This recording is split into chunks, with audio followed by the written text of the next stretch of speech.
matapos maghamon ni Rodante Marcoleta mga kababayan ng debate dito po kina Commodore J. Tariela at dito po kina former ex-Justice Antonio Carpio at dito sa isang kay Profesor o Prof. Batumbakal at kinasahan ni Carpio yung hamon ni Marcoleta na debate, tila marami na pong sinasabi. Etong si Senator Rodante Marcoleta na parang ang dating mga kababayan, ayaw pa bang sabihin kung makikipag-debate pa ba or hindi, lalo na ngayon. At meron pong nagpresenta na handang mamagitan mga kababayan sa debate po nila ni ex-Justice Antonio Carpio. So ngayon, basahin po natin ito, nakita po nating balita. Galing po mga kababayan dito po sa dito sa Abante Tonight. Sabi po dito, Rodante Marcoleta kakasuhan daw po ng treason si ex-Justice Antonio Carpio. Bakit daw mga kababayan? Eto, basahin natin. Tanggalin lang mo, stop muna natin yung kay Rocky na yan. Yan. Sabi po dito, wait lang. Yan. Nagpabala si Senador Rodante Marcoleta na magsasampa siya ng kasong treason laban kay dating Supreme Court Senior Associate Justice Antonio Carpio. Inihayag ito ni Marcoleta sa isang panayam noong Biyernes kaugnay ng naging desisyon umano ni Carpio sa kasong Magaliona versus Ermita noong 2011 mga kababayan. Ito ang nagpatibay sa konstitusyonalidad ng Republic Act number 9522 o ang batas na nag-aamyenda sa Philippine Maritime Baseline mga kababayan na kung saan iginigit ni Rodante Marcoleta na nabawasan daw po yung ating teritoryo mga kababayan at parang isinuko ni former Chief Justice ito pong ilang sukat o itong mga teritoryo natin mga kababayan o yung square nautical miles dyan po sa West Philippine Sea. So ngayon, sabi pa dito, ay kay Marcoleta, nilimitahan umano ng desisyon ng saklaw ng teritoryo ng bansa at isinuko ang 242,000 square nautical miles ng internal waters mga kababayan. Sabi daw ni Marcoleta, desisyon niya itong Magaliona versus Ermita.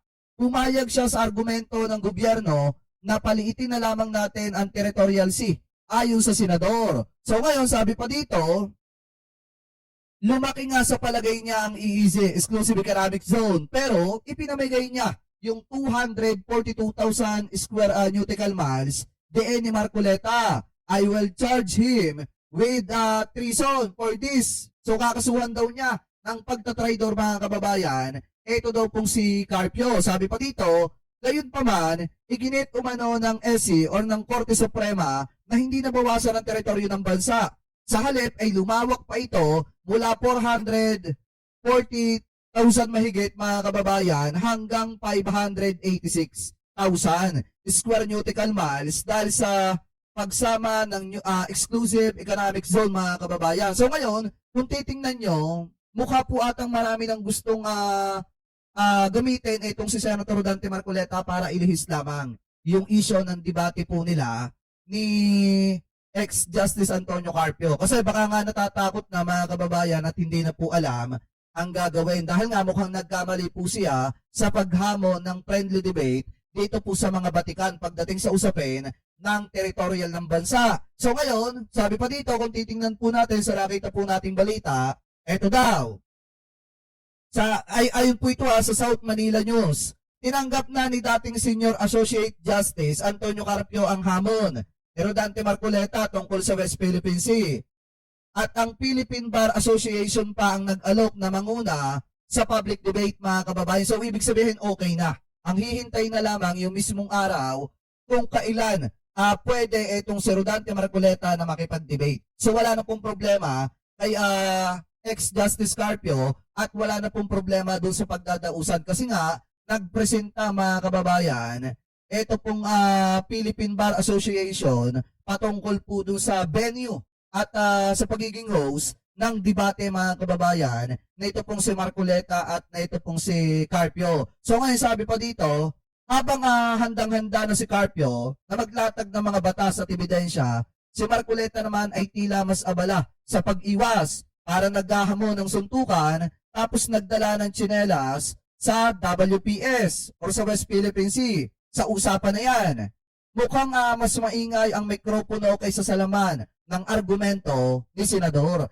di ba mga kababayan, may kasabihan nga tayo, pati yung mga matatanda, na kapag ka ang isang tao ay naduduwag, mas maraming dahilan. Di ba? Mas maraming kondisyones na inilalatag kesa po makipagdebate at kesa harapin mga kababayan yung isang bagay na siya mismo yung nagsimula. So ngayon, ang problema kay Senator Dante Marcoleta, mukha po atang natatakot na or mukha po atang kinakabahan na dito po kay ex-Justice Antonio Carpio. Parang basti lang din. Nung hinamon ng boxing, suntukan, etong si General Torre, mga kababayan, nung pinatulan, hindi rin sumipot. So baka ganun din po mga kababayan ang mangyari kay Senator Dante Marcoleta na siya nagamon, pero ang ending mga kababayan, hindi po siya sisipot kasi nga takot.